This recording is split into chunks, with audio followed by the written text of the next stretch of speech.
Yarukiranso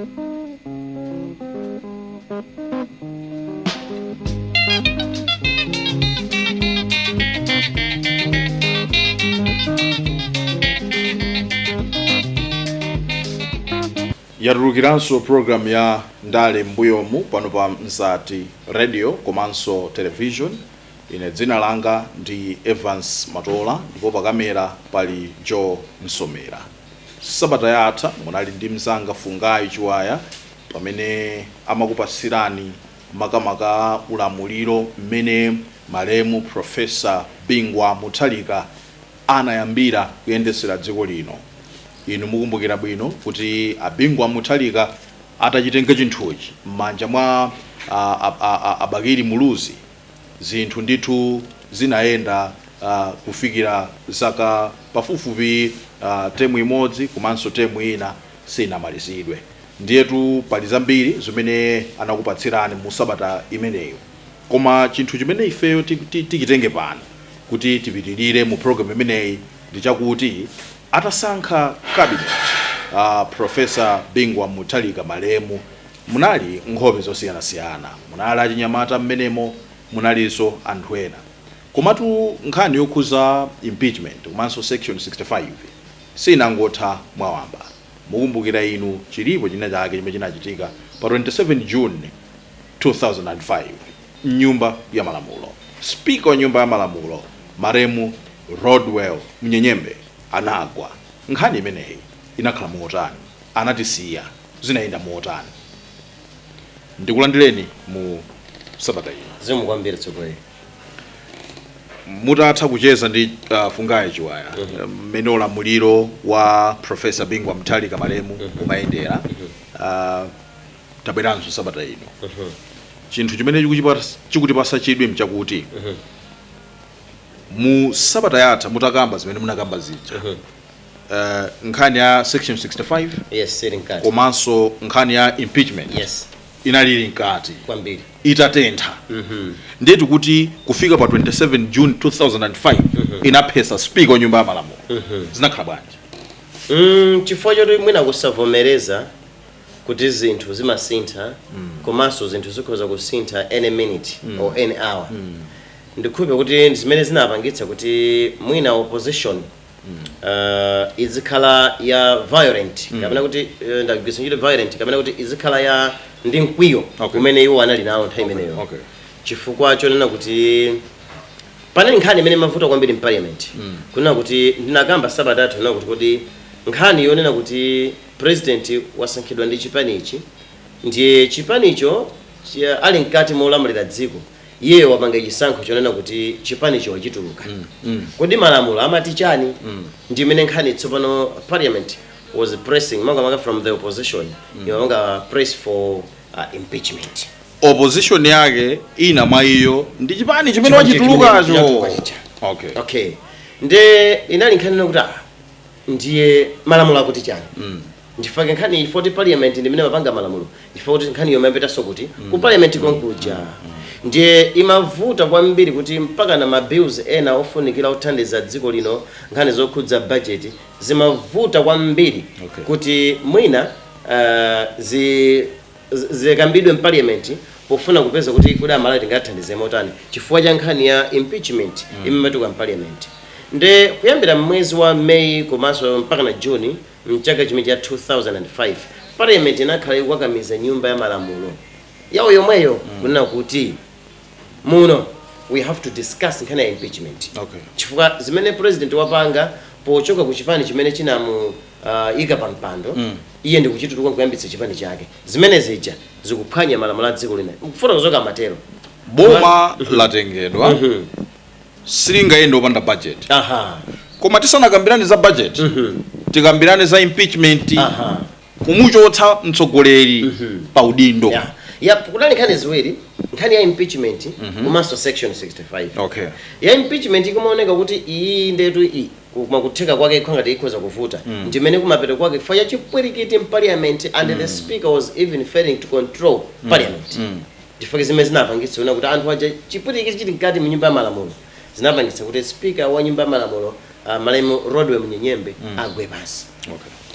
Mmene zimachitika zimene zimayenda kuti ukunotu kanga kuti sizili bwino ndiye kunayi kuntenga kuatenga a speaker kuyesa kupita nawo kuchipatala tsoko lake zinapezeka kuti anatisiya in that way kudzera mu nyumba ya malamulo.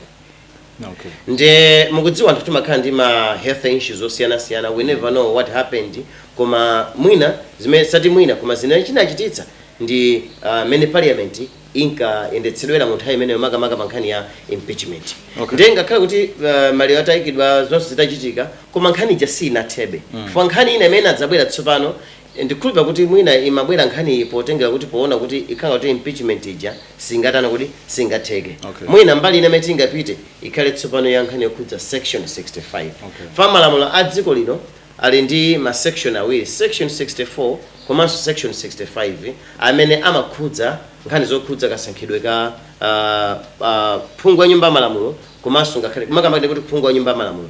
Section 64 imangonena kuna kuti anthu akudera au constituency iwo ngati sakukhutira sakukondwa ndi kagwiridwe ntchito ka phungu wawo wa dera lawo ali ndi mphamvu kuchokera mu section 64 ija kuti akhoza kuntani kuti kumuchotsa anthu a constituency. Pamene section 65 imanena kuti phungu wa nyumba ya malamulo amene wasankhidwa ndi chipanichi akapita ku parliament ye uja ndikusankha kunena kuti satumikiranso chipanicho koma akhala wa independent kapena chipeta chipani china, speaker wa nyumba ya malamulo apange declare kunena kuti phungu position yake mu nyumba ya malamulo ili vacant. Okay. Ndiye kuti kunani nkhani ziwiri impeachment komanso section 65. Okay. Crossing the floor. Crossing the floor. Section 65. Ndiye futi impeachment ikuona kuti ikulimbalimba ndimene kukabwera nkhani yakudza section 65. Chifukwa kuti zimachitikiranji izi chifukwa aphungu ambiri a nyumba ya malamulo amene ali ochokera ku chipani cha DPP komanso ochokera ku zipani zina ngakhale even Malawi Congress Party anali kuti akhamukira kulowa chipani cha DPP. Okay. Ndifake leader of opposition one time imeneyo malemu a John Tembo ankanena una kuti no zimene zikuchitikazi ndikuphwanya malamulo a dziko lino, that is section 65. Nde zikufunika kuti speaker wa nyumba ya malamulo apange declare kuti ma position a ma MP amenewa basi akhale vacant, ndiye kuti kumadera kwawo kuja wachitikenso masankho ena. Okay. Nde kumbali ya boma ndikukhulupirira kuti politically kungoyiwerenga amaona kuti izitu zikhoza kubwetsa how it ended long at last palibe kuti impeachment inatheka komanso section 65 sinagwire ntchito. Bingu wa Mutharika malemu anagwiritsa ntchito kadaulo wanji mmene zimachitika izi chifoti parliament ikukana kunena kuti ifan kuti atapanga present budget ya 2005-2006 imene itigwire ntchito mdziko muno ndiye paja budget yathu imene kuti idutsidwe kudzera ku nyumba ya malamulo ndiye nyumba ya malamulo idaona kunena kuti ndi imene Bingu wa Mutharika achitira zinthu zawo pochoka chipani kulowa china bwanji tisanakambirane budget tiyambe takambirana nkhani kudza section 65. Okay. Boma likunena kuti ayi tiye tikambirane budget from budget mutu ndimene muli fetereza wochipa wanthu uja budget mutu that's the first budget that is ya 2005-2006 ndimene mwanyamula mankhwala mzipatala budget imene ndimene tu yanyamula masalariza anthu ogwira ntchito mboma bwanji tiyambe takambirana budget tikadutsa budget tikaidutsitsa then tizikamba tsopano za section 65 of which parliament ku opposition simalola. First, section 65. Second, that is the budget now. Okay. Ndiye kunanga tichinkulirano ndithu pakati pa kuchokera kuboma amene akufuna kuti yambe takambirana nkhani yakudza budget komanso futi position amene opposition inali yochulukitsitsa ndifanye mwina chiputikire mu nyumba ya malamulo chimaona kuti chimachuluka. Kumapeto kwake Professor Bingu wa Mutharika anadzana kuti chabwino tamva koma bwanji muyambe mwalola kuti budget muidutsitse. Okay. Mukayipanga pass budget week ino ndi kuti obviously next debate would be section 65 of which a leader of opposition komanso aphungu a nyumba ya malamulo anavomereza pamodzi kuti budget it to take maybe a week, it take some days. Akatelo ndi kuti next subject for masiku okumana nyumba ya malamulo analipobe. Okay, mwina amalawi amene akutionera komanso kuti mvera akhoza kufuna atadziwa kuti zimavuta pati because malamulo was clear and it's clear even today. Yes. Malamulo amanena momveka kuti munthu ukatere zosala zake ndi izi. Zimavuta pati ungonena kuti apa pakhota nyani mchira ndi apa. Tieni tidule. Zimavuta pati. Kane section 65. Bwana kuyendetsa boma la Professor Bingu Mutharika by that time. Amadziwa kuna kuti kungonena kunena kuti parliament section 65 idutse. Zikutanthauza kuti aphungu onse even if they were over 50 or 6 seat amene anapanga flock ku chipani cha DPP ndiye kuti ma city awo have been declared vacant. Ndiye kuti boma likhala opanda aphungu a nyumba ya malamulo. Ndiye kuti ma steps ena awo ndikamba mmene ndikuganiza kuti zimayenda motere amaganiza yona kuti zikangotero ndiye kuti impeachment ichi sivuta chifukwa paja ku parliament is all about my numbers. Ndiye kuti ngati aphungu ambiri amene akhamakira ku chipani cha DPP masiti awo ngapangidwe declare kuti they are vacant. Ndiye kuti boma la Professor Bingu Mutharika likhala ndi aphungu ochepa kwambiri.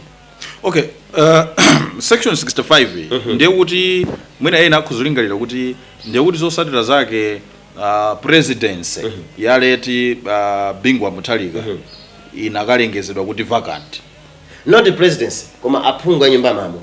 So president would have still be there. Section 65 was to do with my MP. President akanakhala nkhani yokhudza president the impeachment.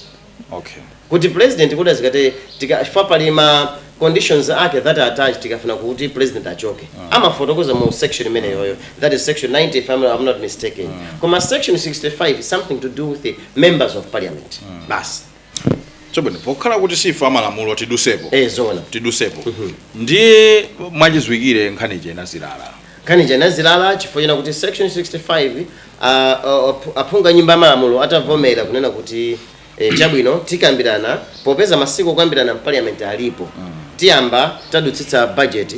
Ndiye kuti obviously next week Monday tikamadza kumana tidzayamba nkhani yokhudza section 65. So it was on Friday mene parliament imadutsitsa budget. Fanthawi zambiri budget imakona kudutsitsa somewhere by Friday. Ndi atadutsitsa budget kuti ndalama ndondomeko yake ndisidwe kachuma 2005 2006 ndi amayembekeza kuti Monday parliament ikukumana. So Professor Bingu Mutharika ndi pamene tsiku lomwelo madzulo ake analengeza kuti pogwitsa anapanga sokoti inesuwa mazamalamulo singathe kukumbukira each and every section imene anapanga quote from the very same constitution imene kuti malingana ndi mphamvu zimene president ali nazo pamakhala zinthu zina zimene iwowo azionikira kuti apa pafundo parliament itsekedwe. Chimene malemu Professor Bingu Mutharika anapanga kuna kutseka parliament until further notice, meaning to say opposition ija tsopano imene apeza kuti tsopano yagwira kukama chifukwa amayembekeza kuti Monday tikudzabaya nkhani ya section 65 of which after budget itadutsidwa Professor Bingu Mutharika ananena kuti malingana ndi mphamvu zimene apatsidwa zochokera mu constitution osekhala zochokera ku Chipani kapena zopatsidwa ndi munthu wina wake koma zochokera mu constitution iwo aja parliament aitseka. And parliament inatsekedwa in that way. Ndikuti nkhani ya section 65 inakhala kuti tsopano yazirira pamenepo.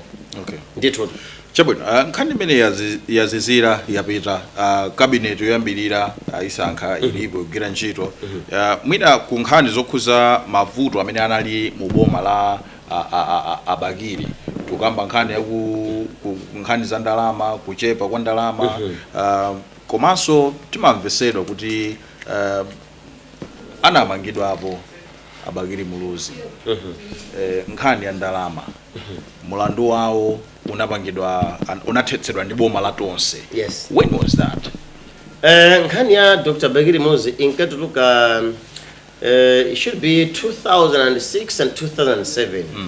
Yona kuti pakonso pali ndalama zina zokwana 1.7 billion zimene zimabwera mdziko muno ngati zofuna kuthandiza zoti zigwire ntchito kuboma koma mwina ndalama zija zimaona kuti zimapita kuma personal account a former president inali ngati milandu imene boma limene imatulutsa mulandu umenewo I was lucky napangapo attend ku court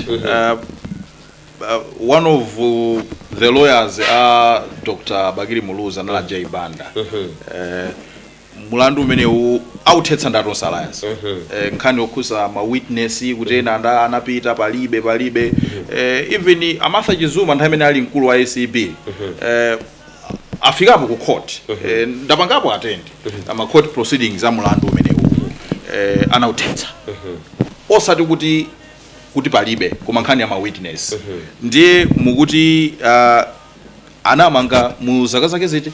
It should be between 2006 and 2007.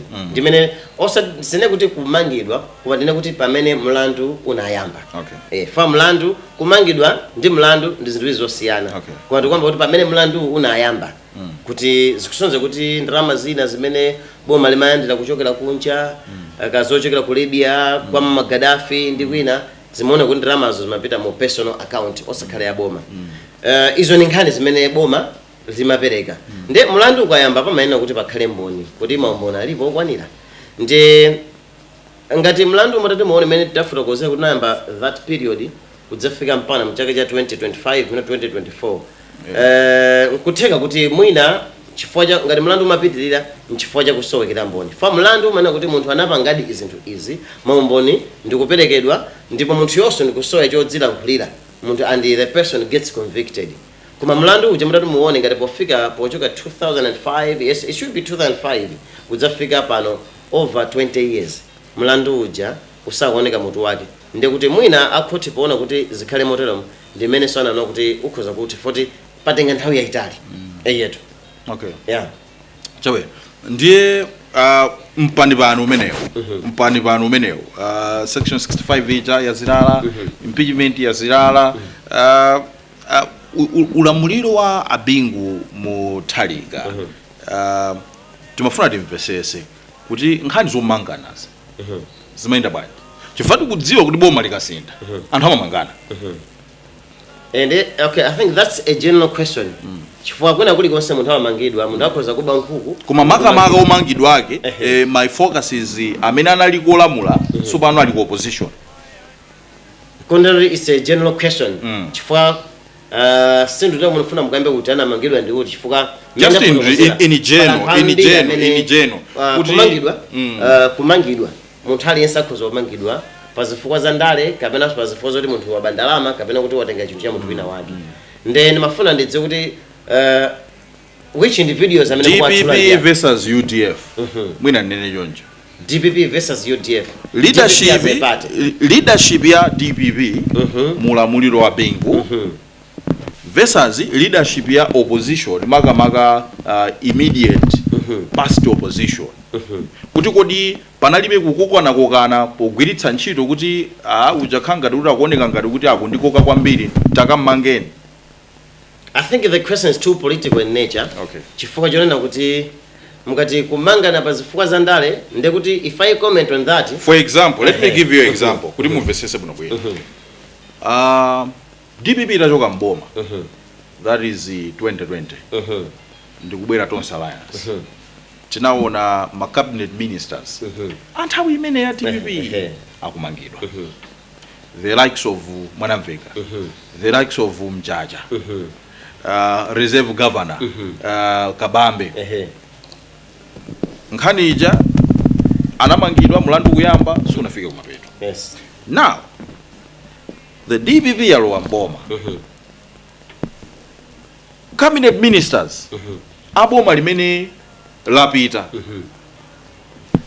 amba kumangidwa pa milandu imene akuti akuganizidwa dana palamula pamene adali kuyendesa boma wina akhoza panga speculate ndi za Ndale izi nanga akulamula simuna amange bwa mwamanga achoka mboma komanso to awa nawo sonachoka mboma anamangidwa izi za Ndale so nimafuna tizi ndipange lilete kuti nthawi imeneyo kuti pasi mphamvu yasinthidwa adali mboma ndi awa sono awa alowamo awatulukamo panalibe zinthu ngati izi ya nkonda peka chitsanzo cha mlandu wa Dr. Bekiri Muluzi umene which was allegedly kuti ndrama zina zimene boma la Malawi limalandira zimapita ku personal account yawo ndipeta kamba kuti mlandu ujo tenga zaka zambiri over 20 years mutoke suoneka komanso nkhani zokhudza mwina a Friday Jumbe nkhani zokhudza kwadi maki ni nkhani zokomanso mwina kusokonekera kwa company ya Shire Bus Line ndi zina zitsanzo zimene khoza kuzikamba kuti mwina ngati anthu ena amangidwa pa zifukwa zina ndikhoza kupeka zitsanzo zodziwika bwino ndi zimenezo koma kuti menda kuti funso lijene fana kuti kumangidwa munthu alesa khoza kumangidwa zimangovuta kuti pamene anthu timachulukapo kukula mulomo kwambiri ndi nkhani nena kuti munthu uja akhoza kukhala kuti anali kubomako mena ndi mapalamula kwa munthu samangidwa by that time timazalankhula kwambiri kuti munthu uja wamangidwa foti wamangidwa boma lija litapita kwa boma lena nyuwani mwina pamene pamavuta zinthu kumale kwathu kuno ndi pamenepo kuti sindizo kuti kumakhala kumpanga shudi kapena kuti mwina kummanga kuja timangommanga chifukwa chene kuti tifuna ndingomkhaulitsa ameneyo paja nkasimba malankho kwambira loko we don't know what is means it's something to do with the politics kodi za impeachment ya section 65 sizinatere maunyolo ngati kumangidwa ngati ndani amene amoneka kanali pa forefront confronting the ruling koma what I know kuti parliament mudziwa kuti parliament kumangidwa anthu azambira nkhani zokambidwa ku parliament munthu samangidwa nazo futi ku parliament it's a privileged samangidwa munthu futi anali mu parliament ndi kapena anatukwana ananyoza akuti mwina khakuti munthu uja mu parliament muja zimene wapangazo iyayi that is zosemphana ndi malamulo a parliament ndimene speaker makhani mphamvu zonkontrol kuti akulu mwapangazo ndi mwaphonya ndondomeko zake kandidwe ka parliament ndi tulukani koma kuti munthu amangidwe ifoti parliament amalankhula zakuti sindingathe kutchula kuti foti parliament ndimene mokambira zinthu zimenezo pamamveka mawu chubu chopopa ndekha sichingavute kuphwesa zimakhala bwanji amene ndi mawu amene amangolankhula Dr. Bekiri Muluzi mawu amalankhulidwa tikuyandikira masankho a 2009 first term ya Bingu Mutharika ndi first term yawo ija timakonzekera kuti masankho adzachite mu 2009 of which Dr. Bekiri Muluzi also showed an interest itakanika yawo kuija ya third term to open term anayembekezera akaganizira sona kuti mu 2009 masankho amene ndikapikisana nawo ndipo sindikudziwa kuti kodi amaganiza bwanji kapena kuti kodi malamulo samaonekera kuti bwanji chifukwa malamulo limangoona kuti ngati munthu watumikira kwa zaka ziwiri ndiye kuti matemu awiri abasi sakuyenera kuyimiranso ndikukhulupirira kuti mwina argument yawo imabwera ponena kuti potengera kuti mu 2004 sanayimire nawo popeza lamulo aletsa ndiye kuti mu 2009 mwina amaganiza kuti akhoza kuyambira soka chiwiri ndipo kampeni ankapanga nawo ndithu ndipo mkatikati mwa kampeni imeneyi ninkona kukatuka mawu amene kuti chubu chopopa ndekha ndikhoza kuphwetsa chifukwa ponengera kuti anthu amene adawavotera Bingu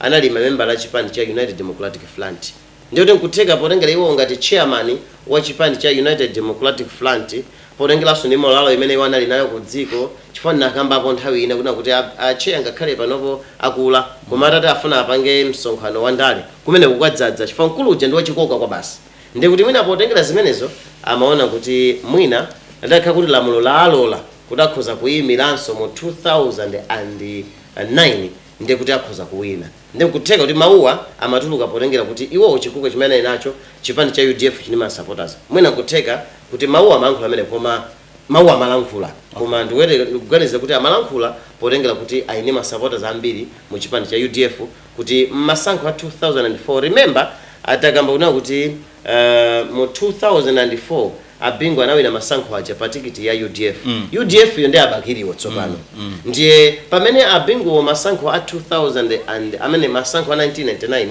sana chita bwino ana mmodzi mwa makandidate amene analephereratu ndiye mina chibo chopopa ndekhacho chimatengera poti iwo ndi amene adawathandiza kuti apezeke mu Chipani chimene chinawinitsa ndithu kwapesathu amene mwangu yatsa kumene kadima wanu wa Mzati komanso wireless yanu ya Mzati ndikulandireni ku program ya Ndale mbuyomu tili mkatikati ndithu mwa program imeneyi ine dzina langa ndi Evans Matola ndipo pakamera pali John Somera ndi John Gunde.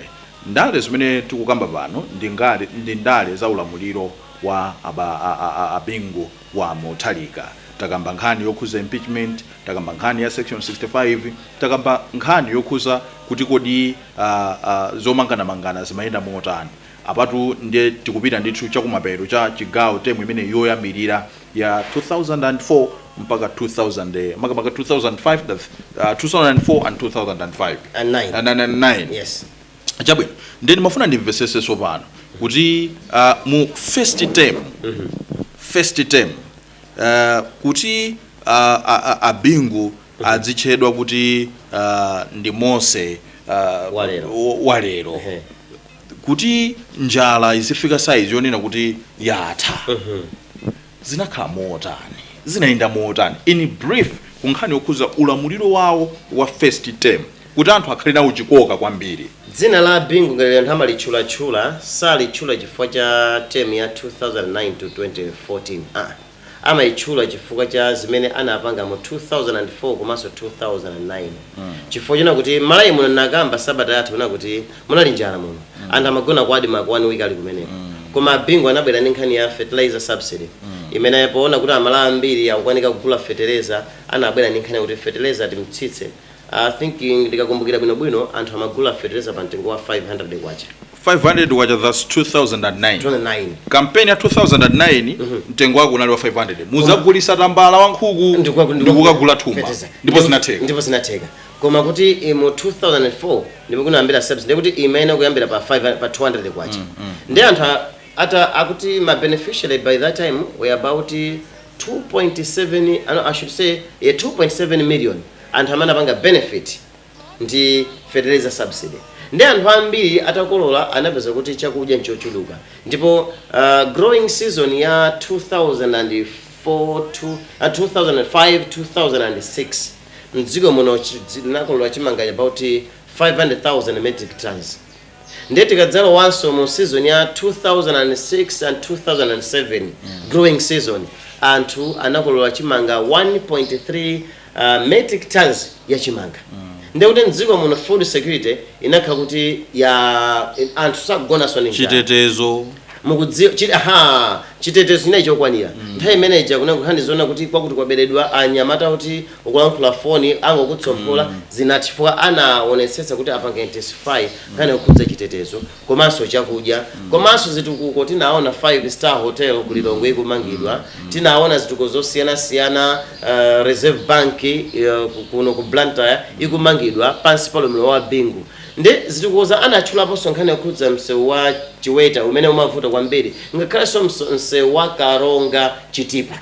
Zonsezi zimene zinapangitsa kuti anthu a Bingu akonde posaonekanso kuna kuti munthu akuchokera chigawo chiti chifukwa mavoti amene apeza Bingu mu 2009 anali mavoti ochulukitsitsa over 60.7%.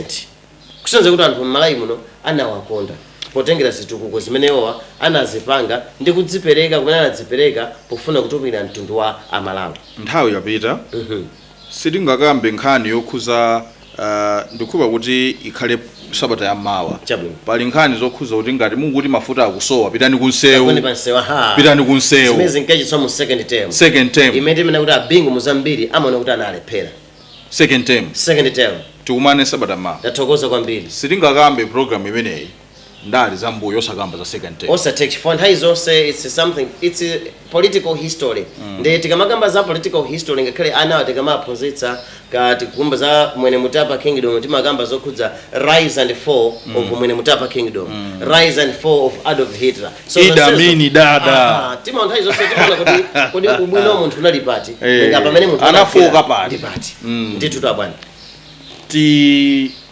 fikire pamenepa kuti tikumanenso sabata ya mawa. Ine dzina langa ndi Evans Matola ndipo tinali ndi John Gunde pakamera panali John Msomera ndimthokozenso mzanga Fungai Chiwaya pamenenso azatitenga sabata ya mawa atatitenga sabata ya thaija mu malo mwa mzanga wonse kuno ku Mzati Radio and Television tingoti mwakoma nonse.